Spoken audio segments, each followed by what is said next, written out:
I opened the front door of our apartment, tired from another long day at work.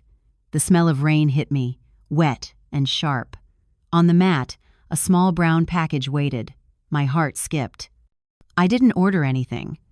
Inside, I found a pair of new running shoes and a note, "For your late-night jogs, from someone who knows."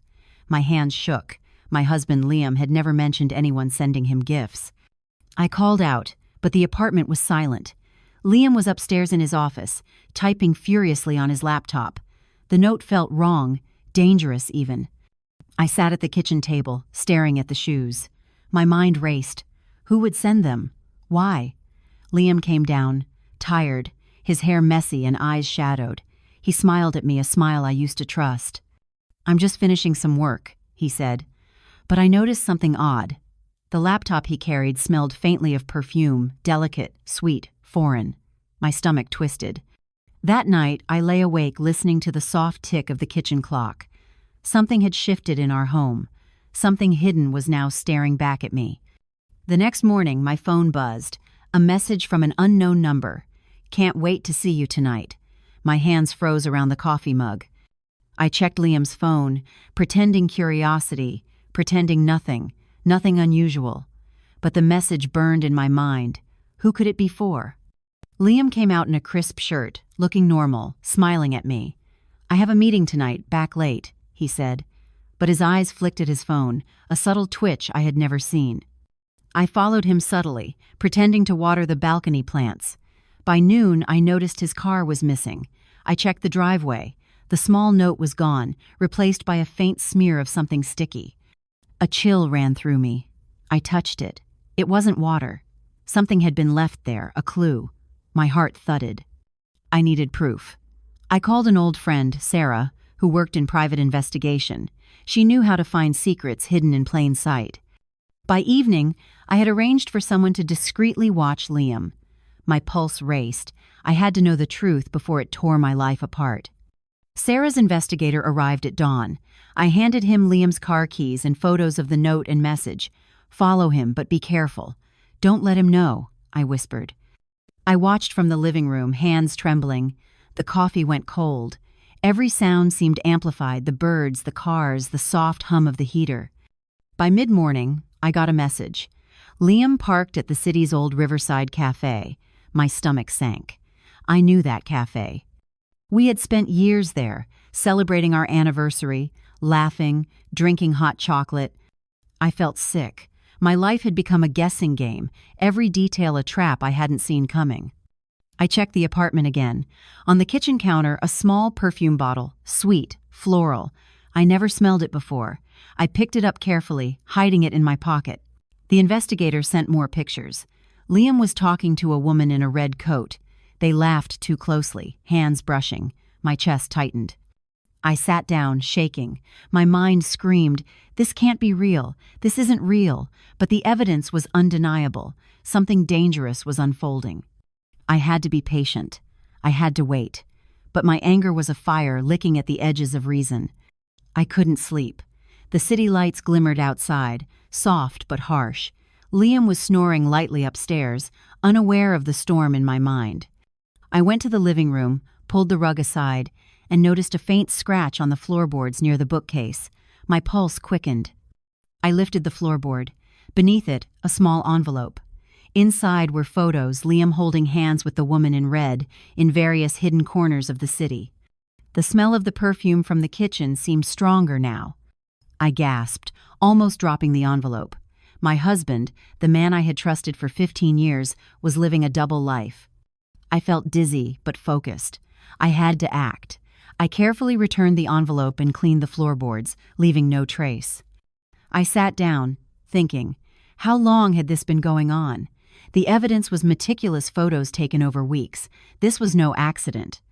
I needed more proof. I had to know where they went, how long, and why. The quiet of the apartment pressed against me like a weight. And then, a faint click.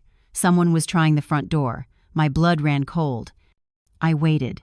The door opened slowly. Liam stepped in, smiling. "Hey, I got coffee for you," he said, but the smell of perfume lingered on him. I didn't move, just nodded.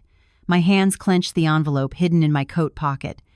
That night, I sat in the living room with a small flashlight, examining the envelope and a map of the city. I traced every cafe, every park, every hidden alley in the photos. I needed a plan. Liam had to believe everything was normal while I quietly gathered evidence. I texted Sarah, "I'm ready. Tonight we set the trap." She replied, "Wait for the right moment. Don't confront him yet." I prepared a small tracker device and carefully placed it in Liam's briefcase while he was in the shower. My heart raced. Every beep of the device was like a drumbeat in my chest.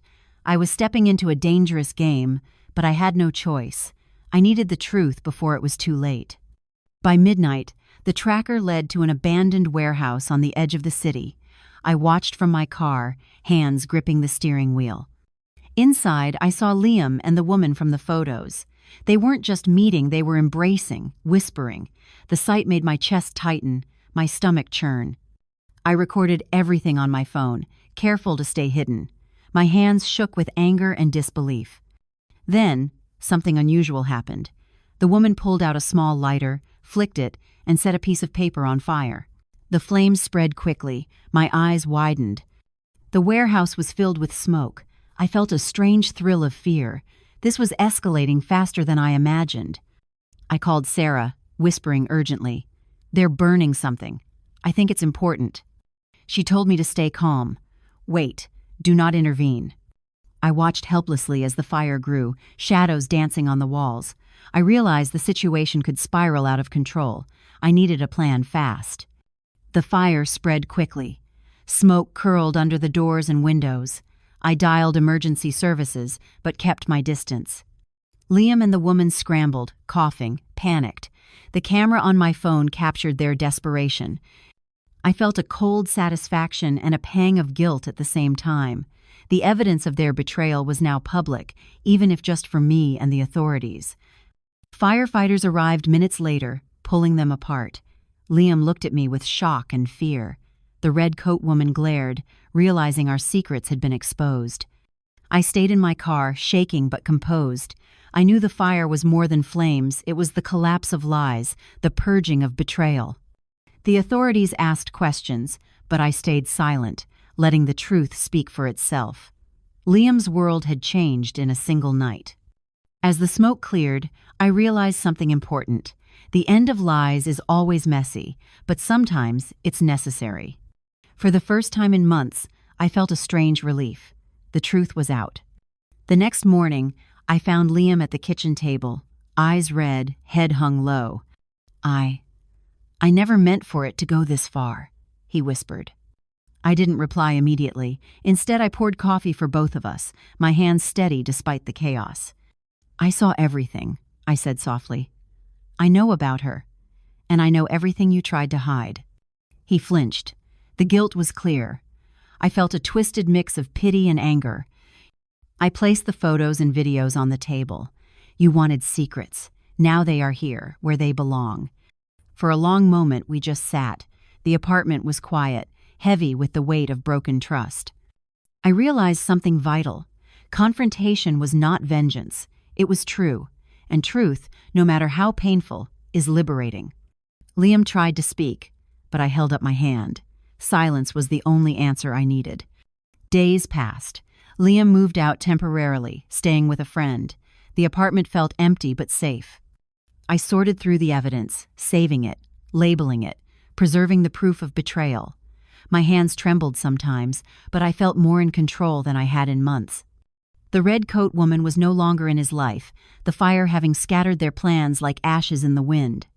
I started taking long walks in the mornings, just me and my thoughts. I felt my heart healing slowly, the anger cooling into clarity. Some nights, I still replayed the images in my head, but now they felt like lessons, not torture.